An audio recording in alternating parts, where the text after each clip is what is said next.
देख रहे हैं NIU न्यूज इंडिया अपडेट।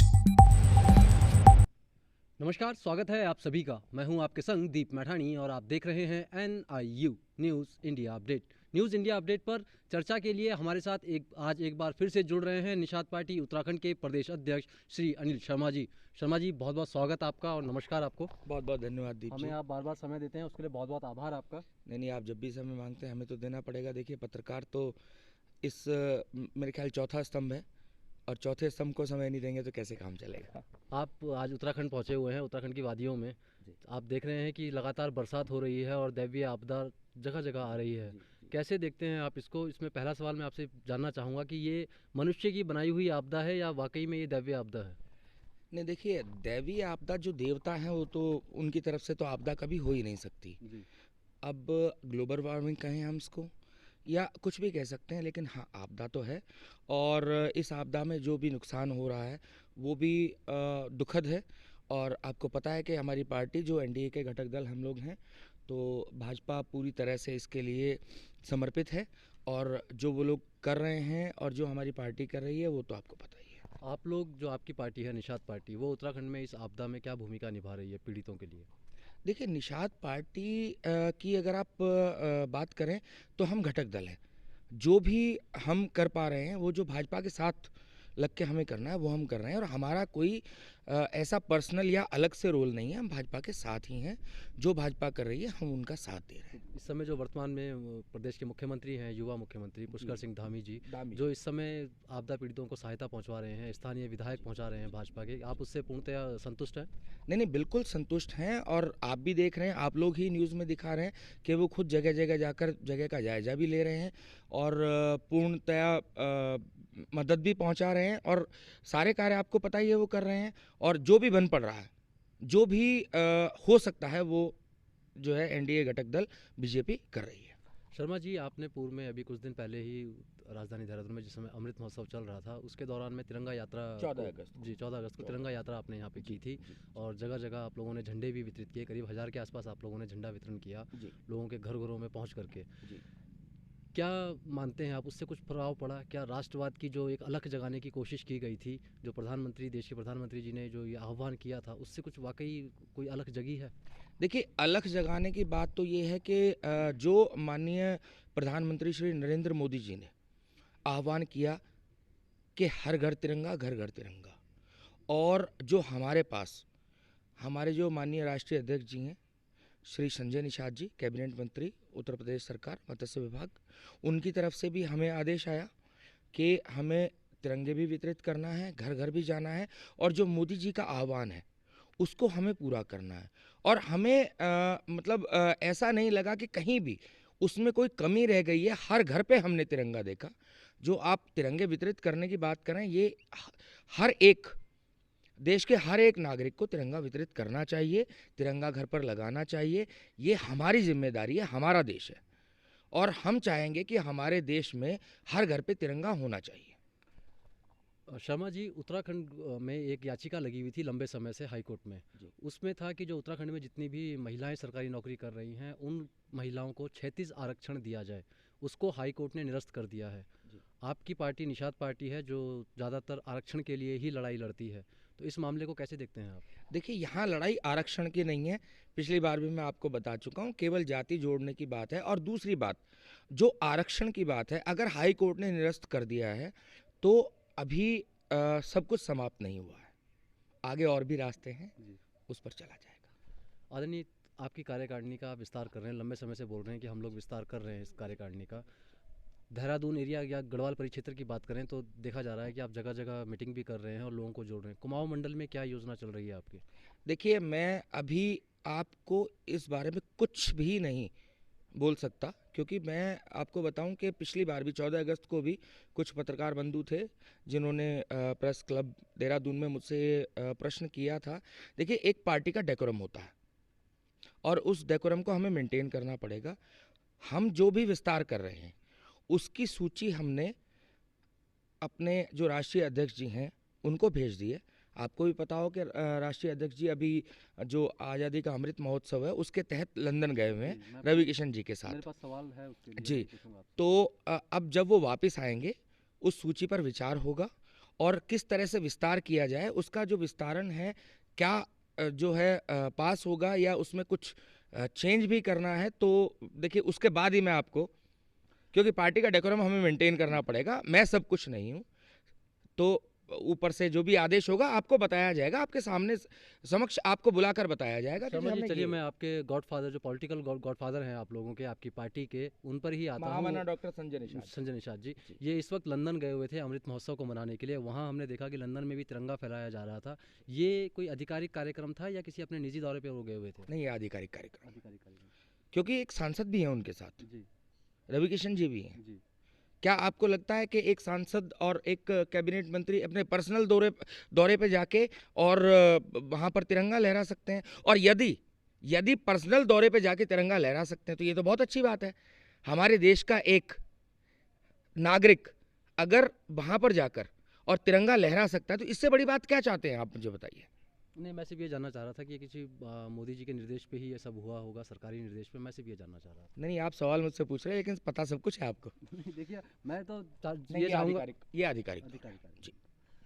अब एक फिशरमैन को लेकर के उत्तराखंड में भी सवाल उठाए जा रहे हैं। कहा जा रहा है कि पहाड़ों में मछली पालन किया जाए। इसके लिए आप लोगों की क्या कार्य योजना है? पहाड़ों में जो पहाड़ी लोग हैं, एक तो पानी की बड़ी समस्या है पहाड़ों में, तो इस फिशरमैन की योजना को आप किस तरह पहाड़ों में के युवाओं तक पहुंचाने की कोशिश कर रहे हैं? पहाड़ों में जो फिशरमैन आप कह रहे हैं, मैं आपको बताता हूँ, पहाड़ों में जो मछली पालन की योजना है वो आपको भी पता है कि मछली पालन केवल स्रोत के द्वारा किया जाता है। अब वहाँ पे ग्राउंड वाटर तो हम निकाल नहीं सकते, स्रोत को इकट्ठा किया जाता है, वहाँ पर मछली पालन किया जाता है। और मेरे ख्याल से अपने भारतवर्ष की सबसे महंगी मछली केवल उत्तराखंड में मिलती है। मिलती है कि नहीं मिलती? हमारे यहाँ हिमालयन ट्रॉट्स एक मछली है जो होती है, वो शायद भारतवर्ष की सबसे महंगी मछली है। भारतवर्ष की तो मुझे पता नहीं, लेकिन हाँ उत्तराखंड की तो काफ़ी महंगी है, करीब 2000 से ज़्यादा उसका रेट है ना? किलो। तो हम उन्हीं लोगों के साथ जो छोटे छोटे तालाब बनाकर स्रोत का पानी इकट्ठा करके उनको मछली पालन कर रहे हैं, उनको बढ़ावा देने के लिए जो भी हमसे बन पड़ेगा हम पूरा भरसक प्रयास करेंगे। एक आपसे अगर मैं बात करूं, आप घटक दल हैं, कुछ शिकायतें हैं हमारी भाजपा सरकार से, क्या वो शिकायतें हम आपसे कर सकते हैं?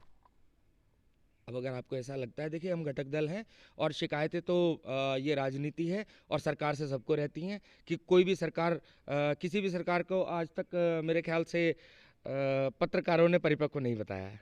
नहीं, ऐसा नहीं है। गुजरात में जब मोदी जी थे तो उनकी सरकार को बहुत परिपक्व कहा जाता आज था। तो और देश में है मोदी जी, उनके आज तो- गुजरात मॉडल को देश भर में आज तो देश में है मोदी जी, पूरे देश को लीड कर रहे हैं वो। शर्मा जी, ये इसी से जुड़ा हुआ मेरा जो सवाल है जी। वो सवाल ये है कि हमारे प्रदेश के पुलिस महानिर्देशक डीजीपी अशोक कुमार साहब ये कह चुके हैं कि उत्तराखंड में कत्ल से उतनी मौतें नहीं होती हैं जितनी मौतें रोड एक्सीडेंट से होती हैं। इस रोड सेफ्टी को लेकर के आप सरकार के संज्ञान में इस बात को क्यों नहीं लाते हैं कि उत्तराखंड की जो सड़कें हैं वो बरसातों के समय में बहुत लचर अवस्था में हो जाती है, जिसके कारण रोज़ एक्सीडेंट होते हैं। आप यकीन कीजिएगा कि आपके पास इंटरव्यू आने से पहले मैं खबर लिख रहा था कि उत्तरकाशी के पास एक गाड़ी खाई में गिर गई, आज भी 2 लोग मर चुके हैं सुबह। डीजीपी साहब ने जो बात कही कि सड़क हादसे में ज़्यादा मौतें होती हैं, अब उन्होंने ये तो नहीं कहा कि सड़क खराब होने की वजह से मौतें होती हैं।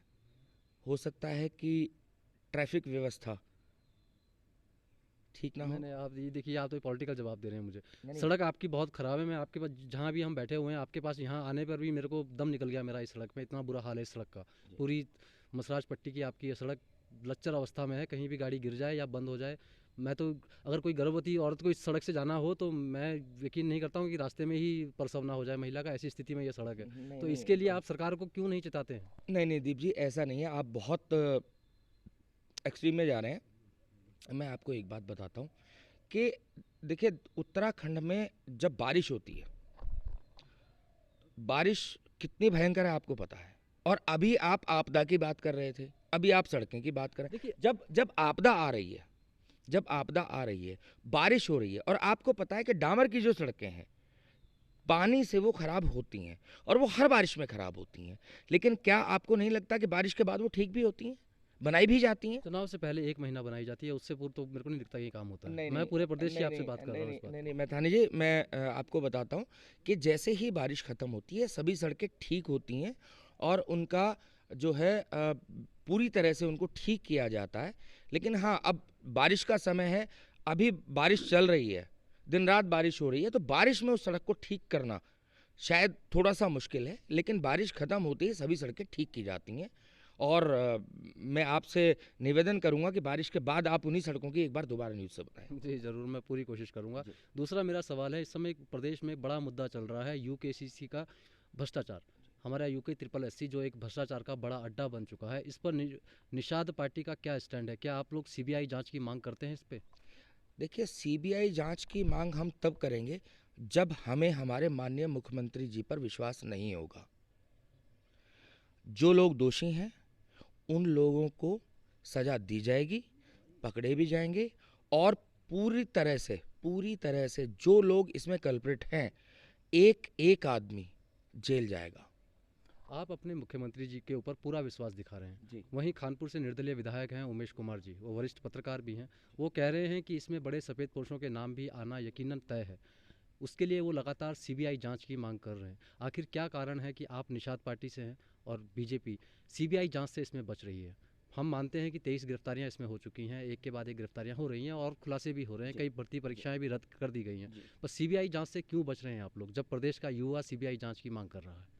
क्या एक आदमी को दोषी करार देने के लिए, दोषी बनाने के लिए केवल सीबीआई की ही जांच जरूरी है? आप क्या कहते हैं, हमारे जो डीजीपी हैं अशोक कुमार जी, वो सक्षम नहीं है? नहीं, बिल्कुल है। उनके साथ साथ उत्तराखंड टास्क फोर्स, उन्होंने उनको ये जिम्मा सौंपा हुआ है, वो ये काम कर रही है। वही मगर प्रश्न मेरा आपसे ये है, क्या हमारे जो डीजीपी हैं अशोक कुमार जी, क्या हमारी उत्तराखंड पुलिस, क्या आप उसको सक्षम नहीं मानते? क्या वो काम नहीं कर रहे हैं? 23 लोगों की जब गिरफ्तारी हुई है, अगर सफ़ेद पोश लोग उसमें हैं, वो भी जद में आएंगे। अगर उनका नाम भी आएगा तो भी भाजपा छोड़ेगी नहीं किसी को भी। और भाजपा का यही नारा है, और हमारे मोदी जी ने पहले भी कहा था, ना खाऊंगा ना खाने दूंगा। अगर इस प्रकार का कोई भी अनैतिक कार्य कहीं भी पूरे देश में कहीं भी होता है तो भाजपा इसको बर्दाश्त नहीं करेगी। देखिए, मैं मानता हूं कि हमारे डीजीपी बहुत अच्छा काम कर रहे हैं और उत्तराखंड टास्क फोर्स ने 23 गिरफ्तारियां की हैं बिना किसी के दबाव में, बेहतरीन कार्य चल रहा है। मगर फिर भी इनकी जो कार्यशैली है, कार्य क्षमता है, वो एक सीमित है। अगर मान लीजिए ये जांच अगर कहीं पूर्व मुख्यमंत्रियों तक जाई, तो क्या आपको लगता है उत्तराखंड टास्क फोर्स निर्भीक होकर के वो काम कर पाएंगी? नहीं, या तो उत्तराखंड पुलिस कह दे कि जी हम काम नहीं कर पा रहे, नहीं, उत्तराखंड पुलिस तो दावा कर रही है कि हम पूरा करेंगे। तो जब तक उत्तराखंड पुलिस दावा कर रही है, जब तक आपको लग रहा है उत्तराखंड पुलिस कर रही है, तो कृपया करके उनको काम करने दीजिए। नए सवाल मत और उठा के लाइए। क्यों मोरल डाउन कर रहे हैं आप हमारी पुलिस का? तो फिर युवा क्यों मांग कर रहे हैं? इन युवाओं के लिए क्या कहना चाहते हैं आप? बिल्कुल, आप युवाओं को आपके समझा दीजिए। एक बात बताइए, उत्तराखंड में इस प्रकरण को लेकर सीबीआई जांच की मांग कौन कर रहा है? प्रदेश का युवा। प्रदेश का युवा नहीं, कानपुर से विधायक श्री उमेश कुमार जी, जो कि पत्रकार हैं, और पत्रकार ही इसकी डिमांड कर रहे हैं। क्यों कर रहे हैं आप मुझे बताइए? या तो आपको हमारे प्रदेश की पुलिस के ऊपर विश्वास नहीं है? नहीं, हमें तो पुलिस पे विश्वास है और हम तो इस प्रदेश में रहते हैं, हम जानते हैं कि यहाँ पे दाल सिर्फ काली नहीं है, सब कुछ बर्बाद ही है पूरी दाल। तो हमको ये पूरा डर है कि जब जांच उस लेवल तक जाएगी तो वहाँ पर हाथ खड़े कर दिए जाएंगे। 23 गिरफ्तारियां हुई ना जी, पर ये तो अभी सब प्यादे हैं सर। तो फिर अभी अध्यक्ष के ऊपर कार्रवाई क्यों नहीं हुई, सचिव के ऊपर कार्रवाई क्यों नहीं हुई? कि उन्होंने सिर्फ उनको नौकरी से निलंबित कर देना या उनके छोड़ के चले जाने से मामला क्या रफा दफा हो जाता है? देखिए, उन्होंने निलंबित किया, वो नौकरी छोड़ के चले गए, 23 गिरफ्तारियां हुई। आपको नहीं लगता कि एक जांच का एक प्रोसेस होता है? जांच एक तरफ से चलती है, जब उनका नाम आएगा, चाहे वो कोई भी है, जब भी उनका नाम आएगा तो उसके ऊपर भी संज्ञान लिया जाएगा। और मुझे हमारी उत्तराखंड पुलिस के ऊपर पूरा विश्वास है कि वो इसकी जांच पूरी करेंगे और दोषियों को सजा मिलेगी। चलिए, उम्मीद करते हैं कि आपका कथन बिल्कुल सत्य हो। और जहां तक बात अभी आपने कही कि युवा को क्या कहना चाहते हैं आप, जी। कौन युवा सीबीआई की डिमांड कर रहे हैं? मुझ जैसे युवा। आप जैसे युवा सीबीआई जांच की मांग कर रहे हैं। आप मुझे बता दीजिए, सीबीआई जांच क्यों होनी चाहिए? देखिए, मैं इस बारे में आपसे साफ स्पष्ट कहना चाहूँगा। ये मांग इसलिए है कि अभी मान लीजिए पूर्व में जैसे अभी भर्ती रद्द की गई, उस भर्ती में मान लीजिए अगर 600 लोगों का चयन हुआ था नौकरी के लिए, पूरी भर्ती रद्द हो गई। 40 कल्पित हो सकते हैं, 50 कल्पित हो सकते हैं, हमने मान लिया कि 100 कल्पित हो सकते हैं, मगर आपने 500 लोगों का भविष्य तो बर्बाद कर दिया। नहीं, 500 लोगों का भविष्य बर्बाद नहीं हुआ है। जो लोग उसमें कल्प्रिट निकलेंगे, जब भर्ती ही रद्द होगी तो अब उसमें निकलने वाली तो बात ही नहीं समझिए रही। ना बात को मेरी, समझिए बात को मेरी, कि देखिए, जब भर्ती रद्द हुई है जो लोग सही तरीके से जिनका चयन हुआ है उनके पास रास्ता है। आधे लोगों की अब उम्र निकल चुकी है, समय नहीं है उनके पास, कब भर्ती निकलेगी, कब परीक्षा होगी, कब वो नौकरी ज्वाइन करेंगे। सर भविष्य पूरा खराब हो चुका है इन बच्चों का।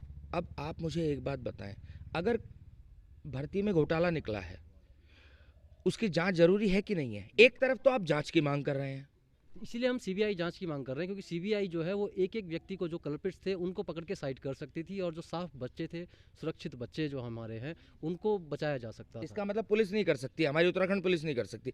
आप जांच के घेरे में उत्तराखंड पुलिस को ला रहे हैं। नहीं, ऐसा नहीं है। आप थोड़ा मंतव्य को नहीं शायद तो हमारा समझ पा रहे मैं समझ रहा हूँ, लेकिन हर एक बात के लिए, हर एक जांच के लिए सीबीआई को नहीं बुलाया जाता है।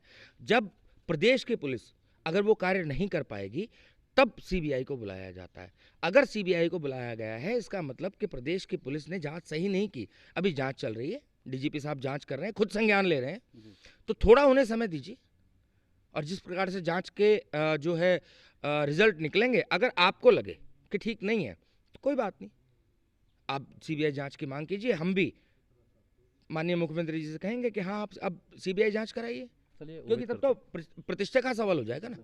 चलिए आगे बढ़ते हैं। सर शर्मा जी, आपको देहरादून आप आते हैं और लगातार आ रहे हैं, लगातार आप राजधानी में घूम रहे हैं। राजधानी के जो स्मार्ट कार्य हो रहे हैं, जिसको बोला जा रहा है स्मार्ट सिटी, क्या आप इससे संतुष्ट हैं? देखिए, अब संतुष्टि तो जनता की चाहिए। जनता तो संतुष्ट नहीं है सर, व्यापारी से लेकर के हर वक्त परेशान है। देखिए, हमारे संतुष्ट होने से कुछ नहीं होगा, हम उस कार्य में लगे हुए हैं। जिस दिन जनता संतुष्ट होगी और जनता कहेगी कि हम संतुष्ट हैं, उस दिन हम संतुष्ट होंगे। बड़े डिप्लोमेटिक सवाल देते हैं, जवाब देते हैं आप। नहीं, मुद्दा डिप्लोमेटिक सवाल का नहीं है।